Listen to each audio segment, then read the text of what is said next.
Happy Monday, everybody. I am carrying on with the series that I have started at the end of last week, Life Practices for Ageless Health. And so far we've talked about the importance of journaling, and we've talked about breathing properly. And so today I'm kind of throwing a little extra something in. I've written some notes down for you, but today's title of the video and the discussion is Breaking the Cycle. And so I'm going to read to you the things that I have written down, and I've gotten this information, some of it's out of my head and some of it's from a couple of different books that I have. So I think I've put something together that I think some of you who may be struggling really might find this helpful, because I sure know that I'm finding it helpful. Okay, we've likely all been there and done it. We've experienced some real success with our diet or some other such issue that we've been challenged with in our lives. And we feel like we have finally got a handle on that thing that's kind of been the thorn in our flesh.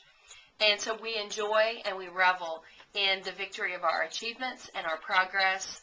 And it's just, life is good, you know. A lot of us were feeling that way as the 11-week experiment wound down. You know, we had worked hard and we really had achieved some really dynamic weight loss and health. I mean, we gained so much territory with our health. But I know with some of you all, because I've been reading a lot, sometimes that victory, that high place that we're on, things kind of can take a turn. And one thing or another happens, whatever it is, and we find ourselves maybe traveling backwards a little bit, losing the ground that we've attained, and we feel like things aren't so in control anymore. So I wrote down, there are typically 4 stages that happen when we feel ourselves starting to repeat negative cycles in our lives. Most of us are still here because we're still working through issues, you know. Number one thing that can happen is we become complacent. This is a place of feeling quietly content or having a sense of security, although often we are unaware of some potential threat or danger or the like. So complacency can definitely get us back in the vicious cycle. We can become confused. This is a place of disorder, upheaval, chaos, or lack of clarity. Other words that we could use are you feel perplexed, bewildered, embarrassed, or that you might be in a disturbed mental state. That can cause you to backtrack. We become compromised. This is a place of walking the line or riding the fence, as my Baptist church would say. This is a place where we become exposed and vulnerable to danger. Our goals are easily jeopardized when we start bargaining or making agreements. The outcome of compromise is usually a feeling of dishonor and shame. Has anybody been there? Lastly, we can experience catastrophe. This is the place of a final event of misfortune and a point at which the circumstances overcome the central motive of who you are and what you really want, and you find yourself in a sudden and abrupt place of disturbance or disequilibrium. I might type these out for you guys, because I think this is something that you might want to have to refer to again.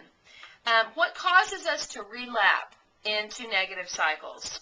Aside from what I've talked about, struggling with control issues. When you feel like you can't control things, or you're trying to control things, you're white-knuckling everything in an effort to keep yourself in check, you're trying to curb yourself, you're exercising rigid restraint, or you're trying to dominate yourself or others too tightly.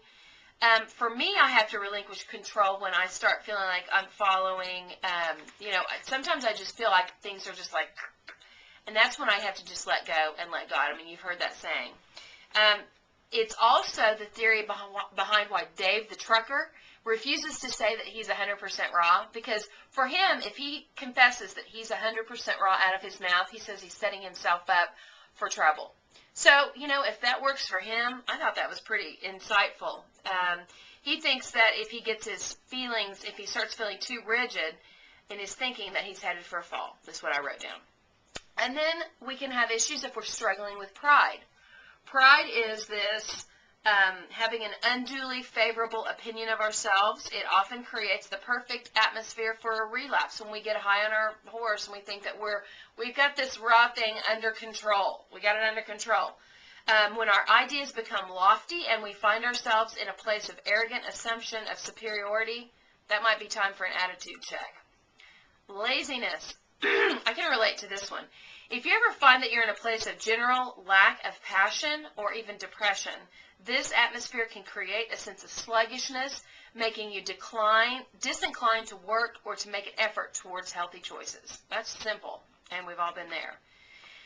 And then finally, isolation. If you find yourself wanting to isolate, detach, separate, or wanting to avoid the company of those who can and will encourage and support you towards your goals, you're in danger of being lured back into the bad, negative cycle. So we're all faced with daily choices every single day. I mean, we get to choose what we want to do with food and everything else. The world offers us many, many convenient options. I wrote down most of the easy and fast food choices today require virtually no sacrifice. One thing I am aware of now is that the easiest choices should make us do a double take, because we've learned so much. If it's too good to be true, it probably is.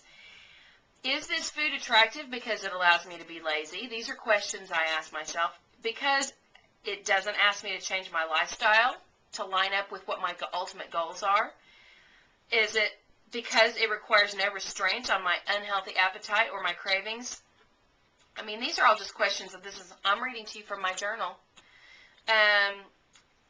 The right, best, most life-giving choice often requires effort, thought, discipline, and even self-sacrifice at times. I come from a background of food dependencies. I don't like the word addiction, but I mean, I could probably substitute addiction for dependency. A way that I have found helpful when I get back into a cycle, something that's helpful for me, is to do a juice cleanse or a juice fast, feast, whatever you want to call it.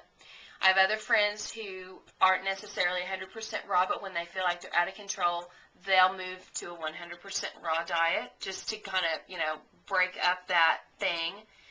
I wrote, unlike with other substance abuse issues like alcohol or drugs, you can't just walk away from the substance of food altogether. Doing a fast or a raw food cleanse is an act of gaining control over the beast.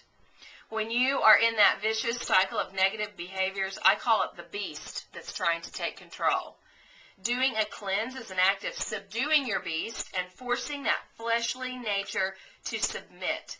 And in doing so, you will gain freedom and you will overcome that very thing that you are struggling with so much. You'll gain clarity and newness of health. So, all that being said, I started a juice diet today. Basically, what I'm basically doing is I'm on a liquid diet for the next 2 weeks, and I'm not being rigid with that. I mean, I can do broth, blended soups, smoothies, juices, herbal teas, smart cocktails, whatever. I'm just doing a liquid diet because I want to break that attachment that I feel like has crept back in my life that I've struggled with off and on for years with food.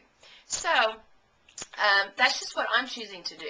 And I'm just sharing that with you because I'm going to be talking about my juicing experiment, and I'm going to be posting pictures of what I'm drinking and sharing my recipes with you and everything. So I'd love to hear from you. I mean, how have you broken getting caught back into a cycle of negativity in your behaviors? Or are you in that cycle right now? And how can we help support you more towards meeting your ultimate goals? Let us know. We'd love to hear from you. I'll see you tomorrow.